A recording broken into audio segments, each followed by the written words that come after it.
সাত সকালে জলপাইগুড়ি জাতীয় সড়কে দুর্ঘটনা। প্রাতঃভ্রমণে বেরিয়ে জাতীয় সড়কের বালাপাড়া এলাকায় গাড়ির ধাক্কায় মৃত্যু হলো অবসরপ্রাপ্ত সরকারি কর্মচারীর।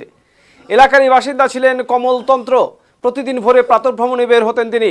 এদিন ভোরে রাস্তার পাশে গুরুতর জখম অবস্থায় পড়ে থাকতে দেখা যায় তাকে। আশপাশের লোকজন তাকে উদ্ধার করে হাসপাতালে নিয়ে এলে চিকিৎসকরা তাকে মৃত বলে ঘোষণা করেন। মনে করা হচ্ছে রাস্তা পার হওয়ার সময় দ্রুতগামী কোনো গাড়ির ধাক্কায় এই দুর্ঘটনাটি ঘটেছে। গাড়িটিকে চিহ্নিত করার চেষ্টা চালাচ্ছে পুলিশ।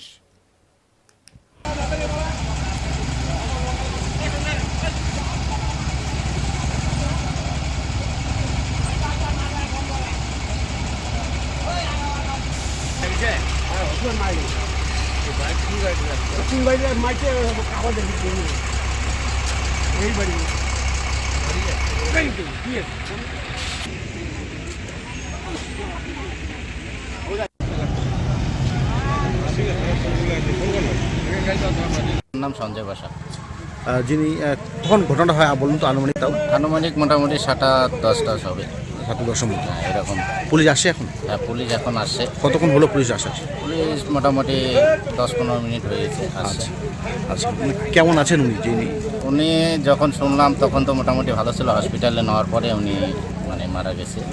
উনি তাহলে নেই আর? হ্যাঁ। আচ্ছা, কী করতেন উনি? উনি চাকরি করতেন, এখন বর্তমান রিটায়ার হয়েছে। বাড়ি কি রাস্তার পাশেই বাড়ি ছিল? হ্যাঁ, রাস্তার পাশেই বলতে একদম লাগাতার বাড়ি, মানে একদম রাস্তার পাশেই বাড়ি? একদম পাশে বাড়ি। মানে উনি কি কীভাবে হলো কোনো কিছু জানা যাচ্ছে কি? এটা তো ওনারা কেউ বুঝতে পারেনি। উনি সবসময় রাস্তা দিয়ে চলাচল করতো, একদম সাইড নিয়েই চলাচল করতো। তো হচ্ছে একদম সাইডেই উনি পড়েছিল। পরে লোকজন দেখার পরে এই রাস্তা জ্যাম করা। নাম সঞ্জয় বাসা। যিনি কখন ঘটনাটা হয় বলুন তো আনুমানিক, তাও আনুমানিক মোটামুটি 7:10 হবে।